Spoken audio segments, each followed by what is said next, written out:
Greetings everyone, welcome back. We're in the studio again and today we're going to be starting our first week of drawing.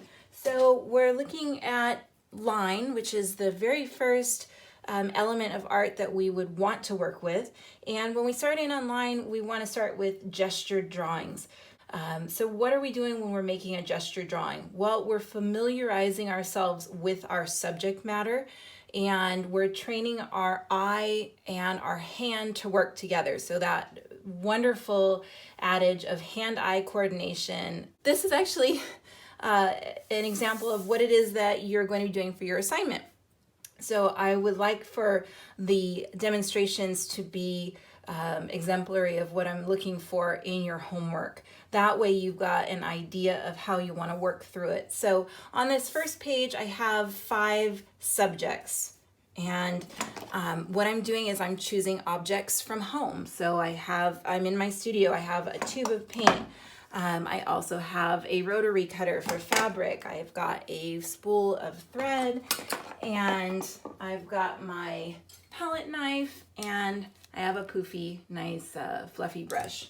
I have a lot of brushes actually.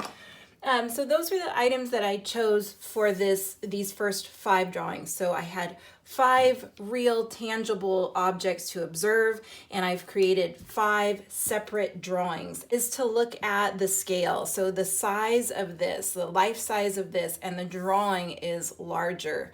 The actual size of this and the drawing larger. And we have such a large format, so we're working on our 18 by 24 inch newsprint paper, so we want those drawings to use that space responsibly. So we can't have these little dinky tiny drawings and then have the rest of it empty. When we start getting into our composition, you'll understand why. And in the practice of drawing on a larger scale, what it does is it brings to the forefront areas that need to be worked on. So when you make something bigger, you can see it better and you see the areas where you need to make adjustments better. That we need to focus on the subject, how to maintain proportions, and our objective is a rendering that is realistic. So as we go through our observational assignments, that's what we're going to be working towards. And when you give yourself more space, you're not cramped and you have the opportunity to explore a lot more detail within your subject and to see those relationships better. So that's the idea, is we want to be able to see how this piece relates to the body. On this page, what you may notice, looking down here at the bottom on my last subject, what we have is a run off the page, off of the format. So in doing the drawing, I would suggest putting your objects down on a surface so that you don't have to hold them. And the reason I don't want you to hold them is because when I'm doing my drawing and I'm holding it, I'm adjusting my body to get the line or the circle or the shape, and I end up moving my subject around, and then I have a different vantage point, right? Because this isn't in the same position. So my perspective changes and then I get a composite drawing. So we want to keep ourselves stationary as possible as we go along throughout this whole semester, once we've settled on a perspective. So here I was holding my reference this way, my subject, and went ahead off the page. As you notice, I have this theme, right? My angles are all going the same way. It would have been smart for me to turn my subject and utilize this section of my format that is empty, right? I could have filled that up and have been able to describe the entirety of my subject. Here, with it exiting the format, I'm maintaining proportion. So if you must sacrifice part of your subject, like if you're wrapped up in the moment of drawing, get carried away and run off the edge of the page, don't worry about that. Don't try and cram it in and keep it on the page and then it ends up looking all wonky, like somebody squeezed the accordion and squished it all up. Instead, go ahead and let that object exit the page to keep everything in the right proportion. Would I prefer for you to have the entirety of the subject? Absolutely. At this point, we're not talking so much about composition. When we talk about composition, we'll talk about a continuous composition wherein we choose for a subject to enter and exit the format through an encounter with those edges. So I've got my 5 on this page, but the assignment for you is to make 10 separate gesture drawings.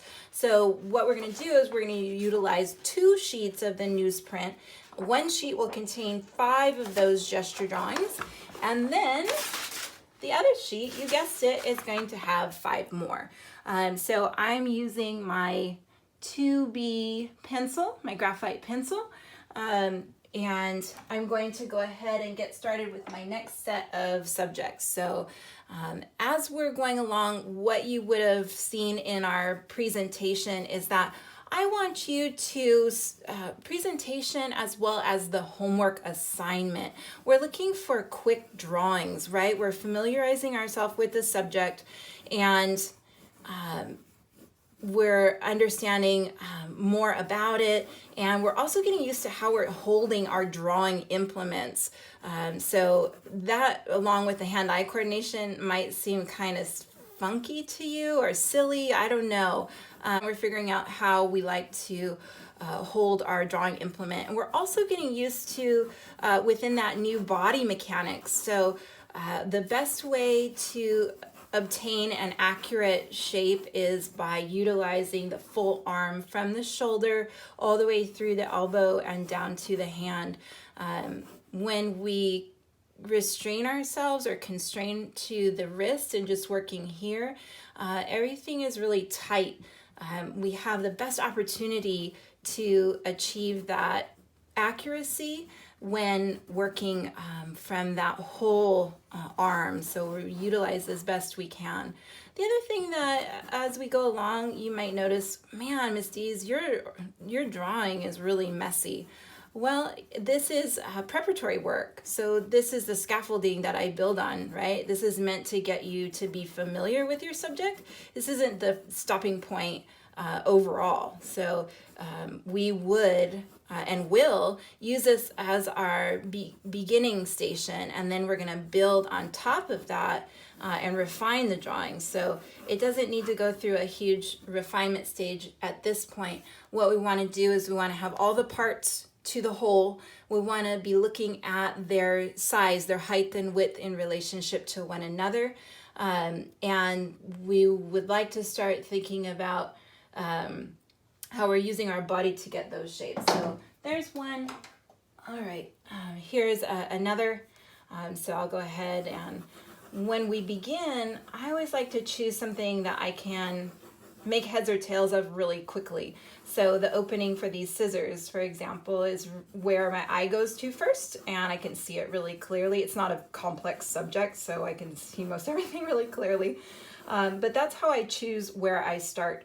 And then once I choose an area to start and I place a marking down on my page, that's what tells me how big the rest of the drawing is going to be, because I'm trying to keep this piece proportionate to this one and doing that in the drawing. So once I determine this, everything builds from there. So that's why we want to get a clean setup with one part, and then we want to just keep our adding, the rest of those parts to get the whole.